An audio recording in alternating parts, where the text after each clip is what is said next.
बिस्मिल्लाहिर्रहमानिर्रहीम इय्याका नअबुदु व इय्याका नस्तईन। तो मेरे सॉफ्टवेयर इंजीनियर्स, तो अभी तक अगर आप ड्रीम फैमिली या यूनिक फैमिली का आप हिस्सा नहीं बने, सबसे पहले आप चैनल को सब्सक्राइब वगैरह कर लें ताकि आप हमारी फैमिली के अंदर शामिल हो सकें। और साथ साथ आप वीडियो को लाइक भी करें और कमेंट भी करें प्यारा सा, और आप बताएं वीडियो आपको कैसी लगी। और अगर आपने इसको शेयर नहीं किया तो सबसे पहले शेयर भी कर लें ताकि ज़्यादा से ज़्यादा लोग स्किल डेवलपर बन सकें। आज की वीडियो के अंदर हम लोग देखेंगे कि इम्यूटेबल अरेज को हम लोग कैसे यूज करते हैं। इम्यूटेबल अरेज का मतलब ये होता है कि जो से भी आपका कोई अरे है या आपका कोई ऑब्जेक्ट है, उसको बगैर चेंज किए उसमें नया डाटा भी उसमें ऐड कर लेना है, उसको हम लोग कहते हैं इम्यूटेबल अरे। तो इसको प्रैक्टिकल हम लोग किस तरीके से यूज करते हैं वो देख लेते हैं और मिलते हैं स्क्रीन के ऊपर। So let's get started. तो अब आगे स्क्रीन के ऊपर यहाँ पर देख सकते हैं कि आज हमने देखना है इम्यूटेबल अरेज के अंदर हम लोग किस तरीके से, तो डाटा स्ट्रक्चर के अंदर हम लोग किस तरीके से ऐड कर सकते हैं, डिलीट कर सकते हैं और किस तरीके से हम लोग अपडेट कर सकते हैं किसी भी चीज को पिछला वाला म्यूटेट किए बगैर, मतलब पिछला वाला डाटा उसको छेड़े बगैर या उसको चेंज किए बगैर हम लोग डाटा किस तरीके से नया ऐड कर सकते हैं और कोई भी डाटा डिलीट कर सकते हैं और कोई भी डाटा हम लोग किस तरीके से अपडेट कर सकते हैं। डाटा स्ट्रक्चर होता है कोई भी जो आपका डाटा पड़ा होता है उसका एक स्ट्रक्चर होता है, एक स्ट्रक्चर फॉर्मेट होता है। जैसे हमारा ये डाटा ऊपर पड़ा हुआ है, इसका एक फॉर्मेट है, इसके अंदर एक आईडी पड़ा हुआ है और इस तरीके से बाकी सारे एट्रीब्यूट्स पड़े हुए हैं, तो ये इसका एक डाटा स्ट्रक्चर इसके अंदर बना हुआ है। सो देखते हैं इसको किस तरीके से इसको हम लोग वर्क करते हैं इस पर। अच्छा, तो रिएक्ट डेवलपमेंट को सीखने से पहले आपको ये इम्यूटेबल अरेज को सीखना, जिसके अंदर ऐड, डिलीट और अपडेट ये करना आपको बहुत अच्छे तरीके से आना चाहिए। और इसमें गुड थिंग आपके लिए ये है कि आप अगर आपको ऐड आ गया, डिलीट आप उसी तरीके से इजीली कर सकेंगे। अगर आपको डिलीट आ गया तो आप अपडेट भी उसके अंदर इजीली परफॉर्म कर सकेंगे। सो इसके अंदर आपको यह है कि आपको आसानी से आप एक ही काम को आप हर तरीके से इजीली कर सकेंगे and you will be well prepare for the rest of the course. अच्छा, तो इसके अंदर सबसे पहले हम लोग परफॉर्म करते हैं नंबर 1, जो कि है ऐड इनसाइड एन अरे। नंबर 1 यहाँ पर दे देता हूँ। सबसे पहले ऐड हम लोग कर लेते हैं इनसाइड एन ऑब्जेक्ट। तो ऐड करने के लिए हम लोग ये करेंगे, सबसे पहले उसी बुक वाले को यूज करेंगे। हम लोग एक से पहले एक ऑब्जेक्ट बना लेते हैं न्यू बुक्स के नाम से, इज इक्वल्स टू ऑब्जेक्ट। आपको मैंने बताया था हम लोग इसके लिए कर्ली ब्रेसेस यूज करते हैं। और जिस तरीके से पिछला अगर आप देखें तो आईडी नंबर 5 तक वो जा रहा था। अब हम लोग क्या करेंगे, यहाँ पर हम लोग आईडी नंबर 6 बना लेंगे और 6 बनाने के बाद इसके अंदर हम लोग आगे अब टाइटल दे देंगे। आईडी नंबर 6 के बुक का जो टाइटल होगा, जो कि मैं यहाँ पर ले देता हूँ, Harry Potter and the chamber of secrets. कोई भी आप इसकी बुक का नाम रख सकते हैं। उसके बाद अब हम लोग एक और एट्रीब्यूट बना लेते हैं, इसका नाम ऑथर है और ऑथर के अंदर हम लोग इसका नाम रख लेते हैं जे डॉट कॉलिन रख लेते हैं, कोई भी नाम रख सकते हैं। तो इस तरह का हैरी पॉटर की एक और भी टाइटल पड़ा हुआ है लेकिन उसका नाम किसी और तरह से। तो हमने अब आईडी नंबर 6 भी एक नया ऑब्जेक्ट इसका बना लिया। अच्छा, तो अब हम लोग क्या करेंगे, इस वाले ऑब्जेक्ट को हम लोग अब पिछले वाले जो पूरा हमारा डाटा था उसके अंदर हम लोग ऐड करेंगे। मतलब ये जो हमारा ये वाला, इसके अंदर हम लोग ऐड करेंगे। आईडी नंबर 5 तक था, इसके अंदर आईडी नंबर 6 भी ऐड हो जाए आईडी नंबर 5 के बाद। ये हमने, अगर आपको रिमेम्बर हो, हमने पहले ये इस चीज़ के बारे में कवर किया हुआ है, जो कि अगर आपको याद हो कि हमने रेस्ट एंड सेपरेट ऑपरेटर के जरिए से एक नई अरे बनाई थी based on the previous data, और उसके अंदर हम लोग एक और डाटा भी उसमें ऐड कर सकते थे। अगर आपको याद हो, ये सारा काम हमने सेपरेट ऑपरेटर के अंदर किया। तो सेम लाइक थिंग ये वाली चीज़ भी हम लोग यहाँ पर करेंगे कि अब यहाँ पर एक वेरिएबल बना लेते हैं कॉन्स्ट, और इसके अंदर इसका नाम रख लेते हैं अपडेटेड बुक्स और इज इक्वल्स टू, इसके अंदर आप अरे बना लेंगे और अरे के अंदर जो सा पिछला डाटा इन तीन डॉट के जरिए से डाटा वैसे का वैसे आएगा, और कोमा लगा के हम लोग न्यू बुक्स का डाटा इसके अंदर ऐड कर सकते हैं जैसे हमने पहले आपको किया था। अब ये क्या कर रहा है, नया एक पुराना डाटा सारा उसी तरीके से उसके अंदर डाल रहा है पिछले वाले के अंदर, उसके जरिए से एक नई अरे बन रही है और उसके बाद हमने आईडी नंबर 6 भी उसके अंदर इस तरीके से ऐड कर लिए। तो अब हम लोग क्या करेंगे, इसको हम लोग चेक कर लेते हैं कि इसका जो रिजल्ट है वो सही आ रहा है कि नहीं आ रहा। तो इसका सारा यहाँ पर रिजल्ट आ गया। इसको हम लोग देख लेते हैं कि यहाँ पर अगर यहाँ से हम लोग नीचे जाएं तो यहाँ पर आप देख सकते हैं कि ID number 4, ID number 5, ID number 6, अब आईडी नंबर 6 पे इसके अंदर ऐड हो गए। इस तरीके से आप देख सकते हैं कि हमने पिछला वाला डाटा को चेंज किए बगैर हमने एक नई अरे बना ली है, जो कि based on the previous data, लेकिन उसके अंदर हमने एक और डाटा उसके अंदर ऐड कर लिया। सो आई थिंक सो आपको स्प्रेड ऑपरेटर रिमेंबर किया होगा। So remember that, beautiful. So this one was quite easy. अब हमने ये ऐड तो कर लिया, यहाँ पर यहाँ पर मैंने लिखा भी था कि हम लोग ऐड किस तरीके से करते हैं, ऐड इनसाइड एन ऑब्जेक्ट। अब हम लोग क्या देखेंगे, अब हम लोग यहाँ पर नंबर 2 चीज देखेंगे, किस तरीके से हम लोग डिलीट कर लेते हैं, डिलीट एन ऐड के लिए तो हमने यहाँ पर स्प्रेड ऑपरेटर यूज कर लिया। अब डिलीट के लिए आप यहाँ पर गेस करें कि हम लोग कौन सी चीज़ यूज़ करेंगे, क्योंकि हम लोग जो भी चीज़ यूज़ करेंगे वो हमने पहले यूज़ की हुई है। तो डिलीट अगर आपको याद हो हमने किस में से करना है, एक अपडेटेड बुक्स की अरे के अंदर से हमने डिलीट करना है। यहाँ पे मैं लिख देता हूँ अपडेटेड बुक्स की एक अरे है, उसमें से हमने डिलीट करना है। तो यहाँ पर एक नया वेरिएबल बना लेता हूँ, इसका नाम लिखता हूँ डिलीटेड अरे, इसका नाम रख लेते हैं ऑफ बुक्स। तो उसमें से एक जो हमने डिलीट करना है जो कि ये अरे है। तो अरे का हमने डिफरेंट पढ़े थे, सॉर्ट पढ़ा था, फिल्टर पढ़ा था, रिड्यूस पढ़ा था, और उसके अलावा हमने मैप पढ़ा। तो आप गेस करें कि कौन सा हम लोग यूज़ करेंगे इसके अंदर, कौन सी अरे का हम लोग मेथड यूज़ करेंगे जिसके ज़रिए से हम लोग डिलीट कर सकते हैं। So you have 5 seconds, you can remember about that, और आप नीचे कमेंट के अंदर बता भी सकते हैं। 5, 4, 3, 2, 1, go. So it's over 5 seconds. So have you remember about that?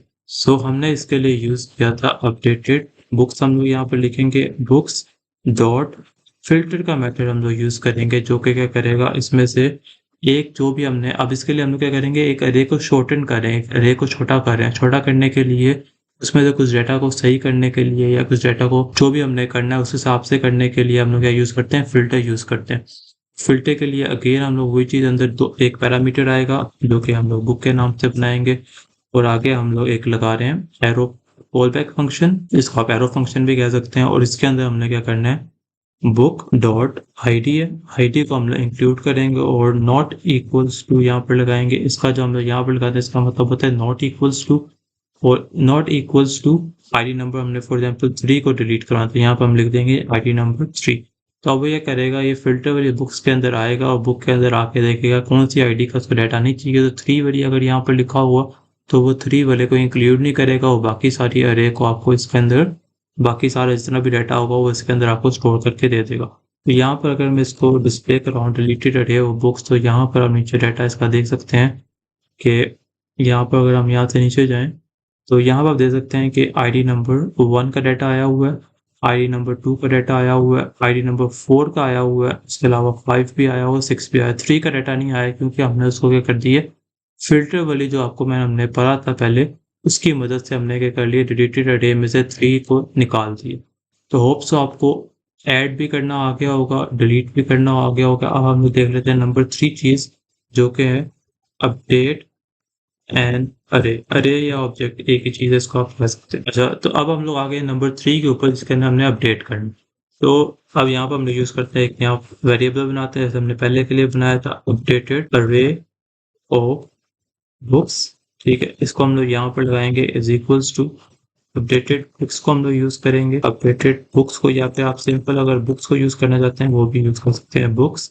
तो हमने ऊपर बनाया हुआ था बुक्स डॉट। अब यहाँ पर आप गेस करें, आपके पास दोबारा से 5 सेकेंड्स हैं, तो यहाँ पर हम लोग कौन सी अरे का मेथड यूज़ करेंगे। फिल्टर तो हमने यूज़ कर ली है, रिड्यूस यूज़ करेंगे, मैप यूज़ करेंगे, या फिर हम लोग जो हमने सॉर्ट का यूज़ किया वो यूज़ करेंगे। तो हमने एक अरे को अपडेट करना है, हमने उसमें चेंजेस करनी है, लेकिन एक स्पेसिफिक चेंज करनी है।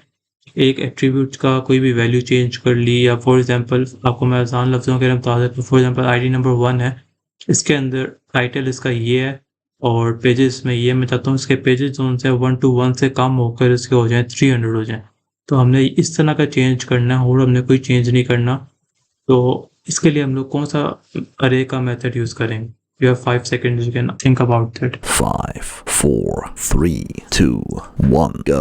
Okay, so well, do you remember about that? So इसके लिए हम लोग यूज़ करेंगे मैप का मेथड। मैप जो सा आपको याद होगा कि हम लोग किस लिए यूज़ करते थे, इसको हम ये ओरिजिनल अरे आपकी पूरी की पूरी आपको वापस करता है, लेकिन जो भी आपने चेंजेस करनी है वो चेंजेस करके। इसके अंदर मैप के अंदर हम लोग उसी तरीके से एक वेरिएबल बनाएंगे और इसके अंदर जाके एक कॉल बैक फंक्शन बनाएंगे, और इसके अंदर हम लोग क्या यूज़ करेंगे, बुक डॉट आईडी। आईडी को हम लोग मेंशन करेंगे कि इस आईडी का डाटा हमने चेंज करना है, इज इक्वल्स टू। यहाँ पर जावास्क्रिप्ट के अंदर आपने किसी को इक्वल्स टू लिखना हो तो उसके लिए हम लोग इन इक्वल्स टू लगाते हैं। और अगर हमने फॉर एग्जांपल नंबर 1 का चेंज करना डाटा तो इसके लिए हम लोग इज इक्वल्स टू 1 लिखेंगे और आगे जैसे हमने टर्नरी ऑपरेटर पढ़े थे वो हम लोग यूज करेंगे। यहाँ पे आगे लगाएंगे देन क्वेश्चन मार्क, जैसा आपको मैंने बताया था क्वेश्चन मार्क लगाएंगे और इसके अंदर हम लोग कर्ली ब्रेसेस लगाएंगे। इसके अंदर जो भी डाटा हमने चेंज करना होगा वो हम इसके अंदर लिखेंगे और आगे जो हम लोग कोलन लगाकर वापस बुक को उसी तरह वापस भेज देंगे। अब ये क्या हो रहा है इसको अंदर आपको मैं बताता हूँ कि जैसे हमने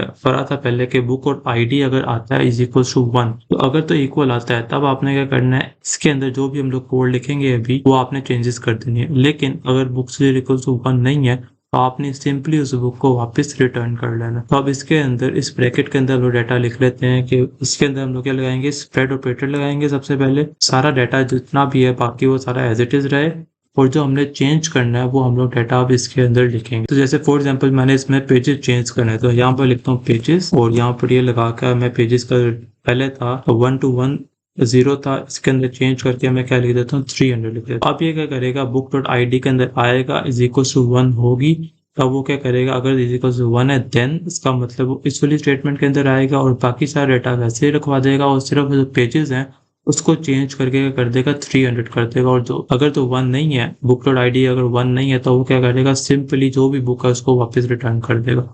तो अब हम लोग अपडेटेड अरे ऑफ बुक्स को चेक कर लेते हैं इसका जो डाटा हमने एक्सपेक्ट किया वही आ रहा है कि नहीं आ रहा। तो यहाँ पर मैंने अपडेट से अरे ऑफ बुक्स ये तो यहाँ पर सॉरी गलत लिखा हुआ तो गलत यहाँ पर कंसीडर कर रहा है। इसका हम लोग देख लेते हैं क्या इसका होता है। तो इसने क्या किया हमने आईडी नंबर 1 को सिर्फ चेंज किया तो आप देख सकते हैं आईडी नंबर 1 और बाकी सारा डाटा वैसे का वैसे आ रहा है और उसने पेजेस को चेंज करके क्या कर दिया 300 कर दिया और बाकी जो जितना भी डाटा 2 3 4 5 वो वैसे का वैसे ही आ रहा है। तो आप देख सकते हैं किस तरीके से हमने एक अरे के अंदर से मैप की मदद से हमने उसको अपडेट भी कर दिया, फिल्टर की मदद से हमने उसको डिलीट भी कर दिया और with the help of spread operator की मदद से हमने किसी ऑब्जेक्ट या अरे के अंदर हमने डाटा को ऐड भी करवा दिया। तो इस वजह से अगर आपने पिछली वीडियोस देखी होंगी तो आपको पता होगा किस तरीके से हमने ये सारा फॉर्म किया। और आगे रैक के अंदर जब हम लोग बाकी चेंजेस करेंगे जब रैक का कोर्स प्रोजेक्ट के अंदर हम करेंगे उसके अंदर हम इन सारी चीज़ों को यूज़ करेंगे अपडेट करने के लिए भी, डिलीट करने के लिए भी और ऐड करने के लिए भी। तो होप सो अगर आपने पिछली वीडियो को फॉलो किया हुआ है तो आपको इस सारी चीज़ की समझ आ गई होगी कि स्प्रेड क्या होता है और उसके अलावा ये फिल्टर क्या होता है और उसके अलावा ये मैप क्या होता है। लेकिन अगर आपने नहीं फॉलो किया हो सबसे पहले आप पिछली सारी प्लेलिस्ट को फॉलो करें फिर आपको इसकी समझ भी आएगी और जो नेक्स्ट वीडियोस के अंदर बाकी हम लोग काम करेंगे उसकी भी आपको समझ आएगी। तो मिलते हैं नेक्स्ट वीडियोस के अंदर, तब तक के लिए अल्लाह हाफ़िज़।